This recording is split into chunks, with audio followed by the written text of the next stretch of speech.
Welcome to McPlum, simple solutions served daily. In this video, I will explain how to fix hood gap on a Dodge Charger. First, let's check the basics. A common cause of uneven hood gaps is a misaligned hood latch. Make sure it's centered and securely engaging. Also, take a look at your hood hinges. Sometimes they can get bent, causing the hood to sit improperly.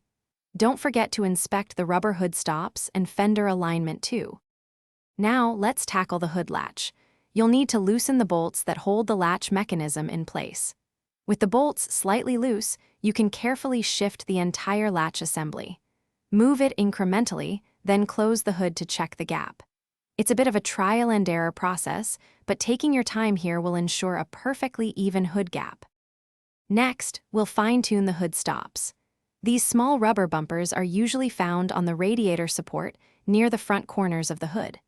Turning them clockwise will raise that side of the hood, while turning them counterclockwise will lower it. Adjust both stops gradually and evenly to achieve a consistent and flush hood line across the front. Finally, if the gap is still off, we might need to adjust the hinges or fenders. Loosen the hinge bolts just enough to allow the hood to shift slightly forward or backward. For fender alignment, loosen their mounting bolts and gently push or pull them into position. Remember to check all gaps carefully before tightening everything down for a perfect, factory-like fit.